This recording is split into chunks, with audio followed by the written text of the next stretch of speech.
I have spent decades watching the market machinery grind, analyzing the gears, the levers, and most importantly, the fatal flaws engineered deep within the core of the financial system.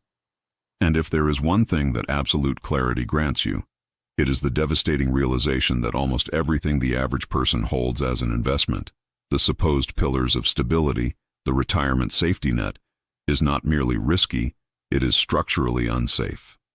It is a financial mirage sustained only by the collective faith that central bankers and politicians have not yet run out of paper and promises. But I am here to tell you, based on the sober assessment of one of the greatest contrarian investors of our time, Eric Sprott, that the conventional definition of safety is now totally obsolete. We are not facing a cyclical downturn. We are navigating the terminal phase of a debt supercycle. When the dust settles, those who relied on the standard portfolio, the 60-40 split, the index funds, the accumulation of government bonds, will find that their wealth has been evaporated, not by a sudden crash, but by the relentless, insidious destruction of purchasing power. The ticking time bomb is not located in the volatility of the stock market. It is embedded in the very currency used to denominate your assets. This assessment is not the hyperbolic rant of a permabear. It is the calculated conclusion of a man who built his fortune on understanding true scarcity and the inevitable consequences of reckless monetary expansion. Eric Sprott saw the 2008 crisis coming when others were sipping champagne. He understood that when you bail out insolvency with unprecedented quantities of newly created credit, you do not solve the problem. You merely transfer the liability from private banks to the public ledger, guaranteeing a far larger, slower-moving catastrophe down the road. That catastrophe is now here, manifesting as pervasive, structural inflation, the direct and unavoidable tax on savings necessary to pay for past mistakes. The fundamental conflict that dominates our modern economy is simple yet terrifying. Central banks are trapped. They face an inescapable dilemma. On one side, they have inflation, running hot, eroding the standard of living for every citizen. On the other side, they have mountains of debt, far exceeding anything seen in peacetime history, held by governments and corporations alike. If they aggressively raise interest rates to combat inflation, they instantly trigger a catastrophic collapse in the bond market, the very bedrock of the global financial system, making the servicing of government debt impossible and causing sovereign defaults. If they refuse to raise rates and simply print money or keep rates artificially low, financial repression, they accelerate the pace of currency devaluation, committing financial murder on the savings of the population. Their only viable path, the lesser of two evils for the establishment, is the latter: currency destruction through controlled inflation, what they euphemistically call price stability, or transitory forces. This means that every single asset denominated in fiat currency, your savings accounts, your money market funds, even high-quality corporate bonds, is programmed for guaranteed loss in real, purchasing power terms. These are not safe investments. They are slow-motion instruments of wealth transfer away from the prudent saver and toward the indebted sovereign. Think about the traditional definition of a safe investment: liquidity, stability, and reliable income. Today, every one of these characteristics is compromised. Cash, it is the purest expression of the risk of central bank policy. Holding cash means accepting the full, unmitigated brunt of the inflation tax, currently running several percentage points higher than any interest you might receive, ensuring that your capital depreciates daily. Bonds. Once the refuge of the fearful government bonds are now arguably the riskiest assets on earth. Why? Because the nominal yield they offer is dwarfed by the real rate of inflation. We are locking in negative real returns for 10, 20, or 30 years. This means you are paying the government for the privilege of seeing your wealth vanish slowly. Furthermore, the massive size of the global bond market makes it the most fragile component. If inflation remains sticky, as Sprott argues it must, the only way to retain the value of your bond portfolio is for rates to remain static, which is impossible if the price of oil, copper, and food keeps escalating. The bond market is not the anchor of finance. It is the patient zero of the impending crisis. Stocks, While equities offer a degree of inflation protection because they represent real assets and productive businesses, the valuations today are stretched to historic extremes, divorced from underlying economic reality and propelled entirely by years of cheap money and buybacks. When the cost of capital finally asserts itself, or when the consumer finally buckles under the weight of higher prices, the correction will be swift and brutal, especially for the high-multiple, non-profitable speculative sectors. So, where does this leave us? We are standing in a financial desert where the familiar watering holes, cash, T-bills, diversified indexes, have run dry or been poisoned. The standard playbook for wealth preservation is useless. The critical task now is to identify what truly constitutes a safe investment in this unique, terminal phase of the monetary experiment. Sprott's genius lies in stripping away the financial complexity and returning to first principles. A safe investment, in an era defined by insolvency and currency debasement, must meet three non-negotiable criteria. First, it must be tangible and outside the banking system. If your asset is a liability on someone else's balance sheet, particularly a highly leveraged banking institution or a government drowning in debt, it is inherently unsafe. Safety means possession, physicality, and freedom from counterparty risk. Second, it must be non-fiat and historically proven. It must be a store of value recognized across civilizations, independent of any central bank's promise or decree. We are looking for things that cannot be conjured into existence with a keystroke and that maintain scarcity regardless of human policy errors. Third, it must have low correlation to collapsing financial assets.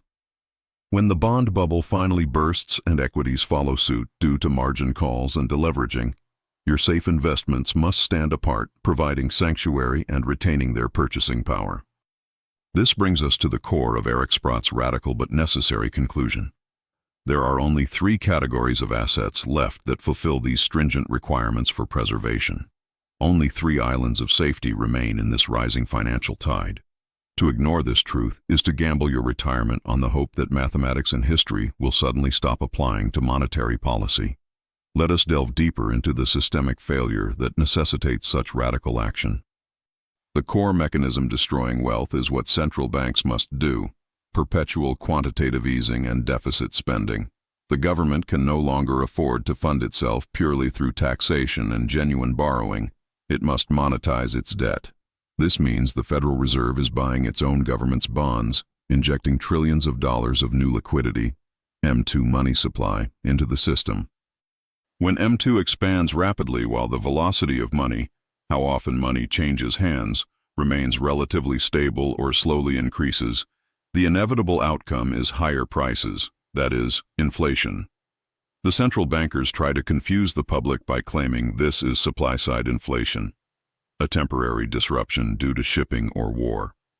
But Sprott and others correctly argue that the fundamental drivers are purely monetary.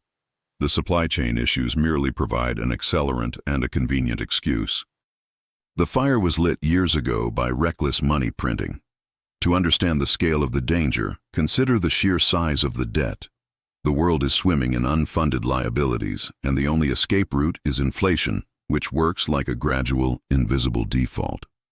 If the government owes $100 trillion and they manage to devalue the currency by half over a decade, they have effectively cut their debt burden in half in real terms, without ever formally defaulting. This is the government's primary incentive, and it overrides any temporary goal of taming inflation, if that requires too much pain. They are locked into the path of least political resistance, which is maximum currency destruction. We must internalize this truth. We are living under a regime of enforced financial repression. The interest rates you receive on your savings are deliberately held below the true rate of inflation to suppress the government's borrowing costs. Every saver is essentially being forced to subsidize the government's debt habit. This is not a sustainable system. It is a transfer mechanism designed to keep the insolvent status quo lurching forward at the expense of private wealth. This is precisely why the concept of investing must shift from growth to preservation. In a period of massive wealth creation, you seek returns. In a period of pervasive wealth destruction, you seek refuge. Your mission is no longer to multiply dollars, but to preserve your purchasing power measured in real goods, calories, energy, shelter, and time. The reality is stark. If you own a portfolio of financial assets and the government succeeds in destroying 50% of the currency's value over the next decade, then even if your portfolio nominally doubles, you have achieved zero real return. You have merely kept pace with the destruction. To truly protect yourself, your assets must appreciate faster than the rate of fiat devaluation, and few traditional assets possess that characteristic in a debt crisis. Eric Sprott's analysis therefore focuses exclusively on assets that are inherently scarce and exist outside the control mechanism of the central banking complex. He seeks assets that have historically functioned as money or a reliable store of value when confidence in government and fiat currency collapses. When trust is gone, people instinctively revert to what they know cannot be faked, printed, or digitally erased. I spent years analyzing markets, and initially, Sprott's insistence on this radical narrow focus felt extreme. But the unfolding events, the explosion in M2 money supply, the rapid deterioration of geopolitical stability, and the complete failure of central banks to forecast or control inflation have proven him unequivocally correct. The financial establishment cannot save you because they are the engineers of the problem. We have established the severity of the crisis and the total inadequacy of conventional portfolio allocation. We have defined the non-negotiable criteria for survival: tangibility, scarcity, historical validity, and zero counterparty risk.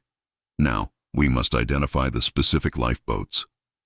Sprott, cutting through the noise, identifies the single largest sector of tangible, historically proven, non-fiat wealth preservation assets. The first category, the absolute foundation of any defensive portfolio in this environment, involves assets that have served as the ultimate monetary backstop for thousands of years. They are not merely commodities, they are wealth storage units in their highest form. The necessity of owning these foundational assets is tied directly to the insolvency of the sovereign. When the government is forced to inflate, it is essentially declaring war on the value of its own currency. The only defense against this monetary aggression is owning the counter-currency, the assets that appreciate precisely because the fiat currency is collapsing. This is why the first and most critical component of Sprott's trifecta of safety is what the establishment despises and ignores: precious metals. Specifically, the two most important, historically monetized elements, and a third, unique asset that acts as the ultimate leverage play on the coming monetary panic.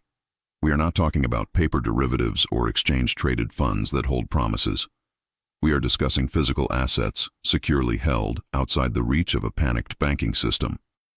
This is the first essential step in financial self-defense.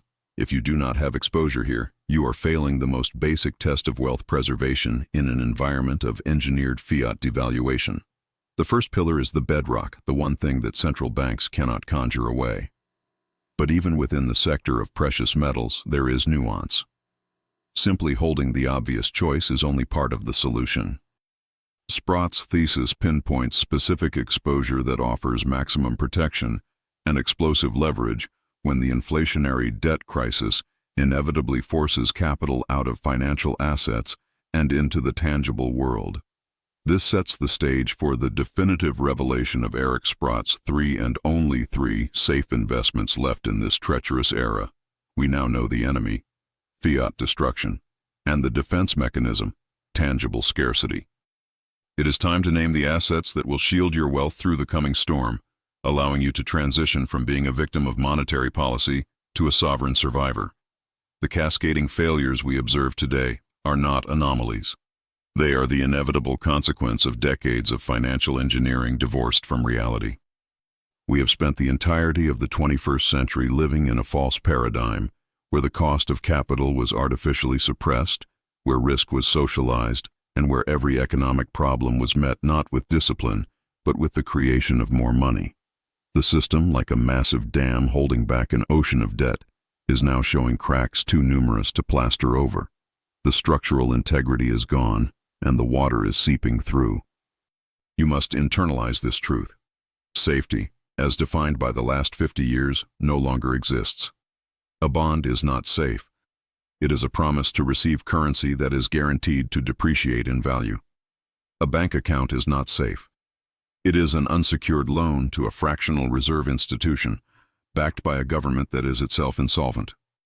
Real estate, while tangible, is illiquid, heavily taxed, and vulnerable to hyper-regulation and confiscatory policies, all while being priced in the very currency that is dying.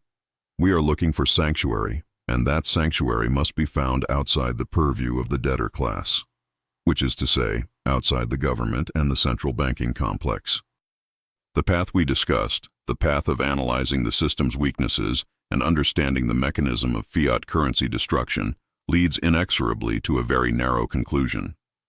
Eric Sprott, the man who has navigated more market crises than most have read about, synthesized the answer years ago, and every single policy decision since 2008 has only reinforced his thesis. The only way to achieve true safety in this environment, the only way to preserve purchasing power through the coming financial cataclysm, is to hold assets that cannot be printed, that carry no counterparty risk, and that are globally recognized as the ultimate store of value. The search for safety ends with three specific, non-conventional asset classes. When I speak of gold, I am not talking about GLD, or gold futures contracts on the COMEX, or paper derivatives traded on the London OTC market. Those are counterparty obligations. They are debt masquerading as ownership. They are part of the very system we are attempting to escape. I am talking about physical bullion, bars and coins, held in your possession or stored with a non-bank custodian, allocated in your name, fully insured. This is the insurance policy of last resort. Why gold specifically? Because it is the only asset that has consistently survived the collapse of every single major empire and currency regime for 5,000 years. It is chemically inert, it requires immense energy and capital expenditure to extract from the earth, and its supply growth is negligible, averaging perhaps 1 to 2% annually. Compared to the explosive growth of M2 money supply globally, which sometimes registers double digits in a single year, gold is a fixed, absolute quantity. The current pricing of gold is a testament to the staggering manipulation of the paper market. Central banks and large financial institutions have successfully suppressed the perceived price of gold for decades using leverage and fractional reserve trading schemes. They sell promises, paper ounces, that they do not physically possess, creating a disconnect between the financial price and the physical reality. But the physical reality is asserting itself. We see relentless accumulation by central banks, particularly those in the East, which understand the long game. They are shedding US dollar assets at an unprecedented pace and quietly accumulating tons of physical gold. Why? Because they know the debt ceiling in the West is functionally infinite, and hyperinflation is not a possibility. It is a policy outcome. For the individual investor, gold is not a tool for getting rich quickly. It is a tool for not getting poor quickly. It is the defensive allocation designed to ensure that when the dollar, the euro, and the yen eventually lose the vast majority of their purchasing power, which they will, you still maintain the capital necessary to operate in the post-fiat world. Sprott views physical gold as the foundation of wealth preservation. If you allocate 100 units of capital for safety, the overwhelming majority must be directed here. It is immutable, unconfiscatable, if held privately, and universally accepted. It is the ultimate antidote to sovereign risk. If gold is the foundation of preservation, silver is the critical component for asymmetric growth driven by industrial demand combined with historical monetary function. Silver is perhaps the most mispriced asset on the planet today, and that mispricing is the crux of its safety and opportunity. Historically, the gold-to-silver ratio, GSR, has averaged around 15.1 during periods when both metals were simultaneously used as circulating coinage. Geologically, silver is found in the Earth's crust at a ratio of approximately 17.1 compared to gold. Today, however, that ratio frequently resides between 81 and 90.1, sometimes even spiking higher. This massive divergence is evidence of distortion. The beauty of silver, and what makes it a necessary component of the safety portfolio, is its dual nature. It is both a monetary metal and an indispensable industrial metal. Roughly 50% of newly mined silver is immediately consumed in industrial processes: solar panels, electronics, electric vehicles, medical devices. Unlike gold, which is mostly stored or recycled, silver gets destroyed or diffused in these applications, meaning the above-ground supply of readily available physical bullion is far smaller and more constrained than gold. We are structurally heading toward a significant supply deficit driven by the green energy transition. Sprott's argument for silver is based on leverage.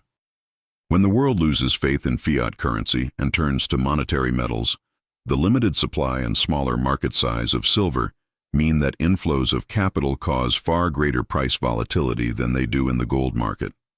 When gold goes up 100%, silver often goes up 300, 400, or even 500%, depending on the starting ratio.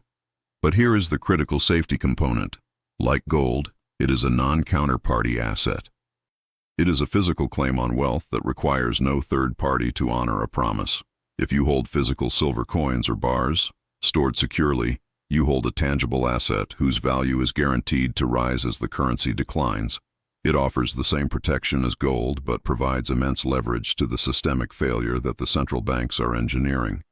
It is the ultimate hedge against both monetary chaos and the industrial demand acceleration of the 21st century. The combination of physical gold and physical silver forms the bedrock of the safe investment strategy. They are the tangible escape route from the digital, debt-ridden cage of modern finance. A common objection arises. If gold and silver are so safe, why are they not appreciating faster right now? This leads us to the heart of the Sprott analysis: timing and liquidity. The shift from paper claims to physical reality is not instantaneous. It requires a crisis event, a systemic failure, a sovereign debt downgrade, or the irreversible loss of faith in a major reserve currency to force the final repricing.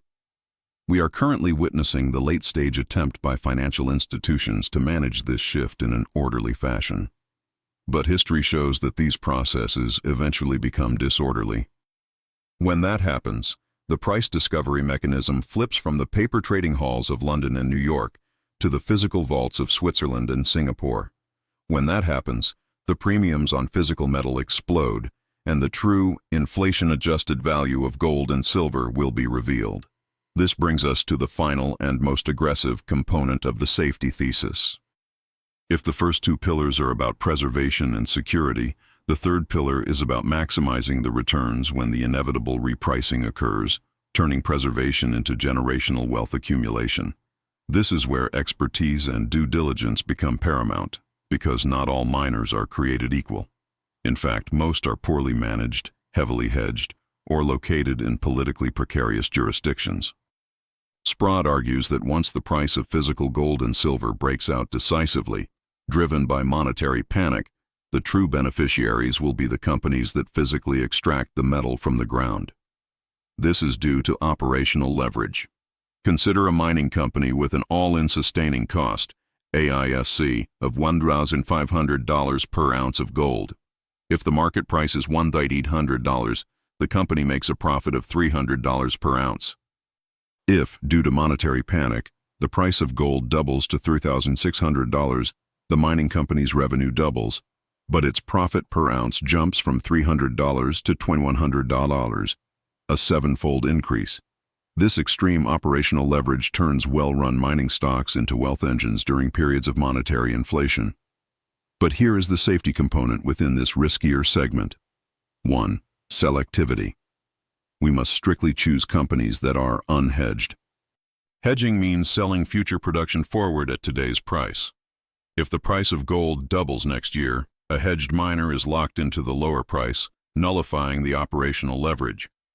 Safety means exposure to the full potential upside of the metal. 2. Jurisdiction. Safety means political stability.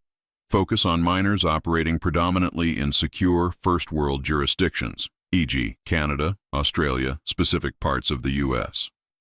Avoid companies tied to unstable regimes where asset nationalization is a risk.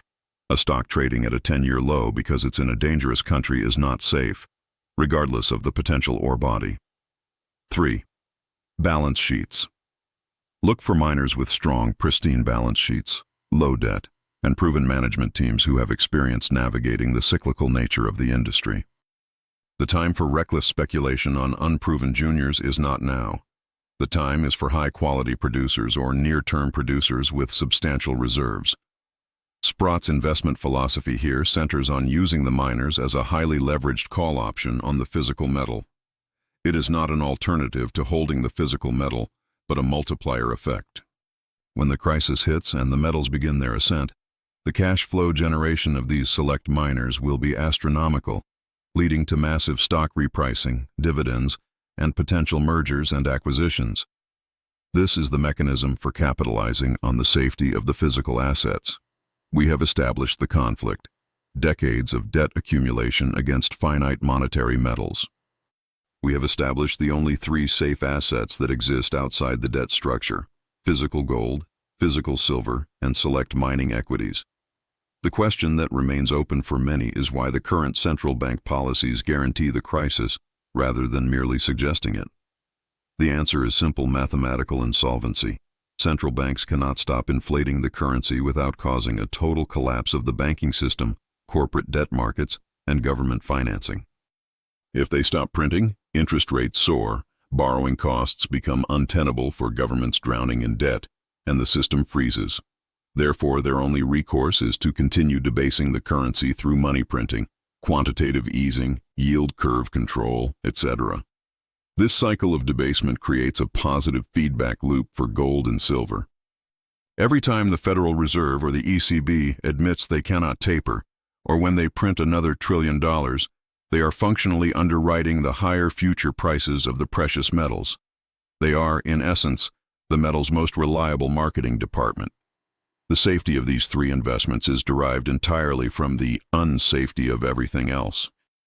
When the $34 trillion of U.S. national debt and the far larger amounts of global derivative and unfunded liability debt finally force a reckoning, the only assets with zero liability attached, zero counterparty risk, and a 5,000-year history of success will be the monetary metals. This portfolio structure is not about chasing returns in a booming market. It is about preserving the purchasing power of your life's work when the market fundamentally breaks. It is the ultimate defensive posture, designed for capital preservation and maximizing the inevitable systemic repricing of real assets. The window of opportunity to acquire these assets at depressed prices artificially suppressed by the paper market mechanisms, is closing rapidly. The transition from a fractional reserve, paper-based pricing system to a physically constrained one is happening quietly, right now, behind the scenes, fueled by central bank desperation. Do not wait for the headlines screaming about the collapse of the dollar to act. By then, the physical supply will be gone, and the premium for tangibility will be extreme. The final payoff of this strategic allocation is peace of mind. While the majority of investors are trapped in the matrix of paper assets, hoping that their insolvent government will manage the impossible, you will hold assets that stand independently outside the system.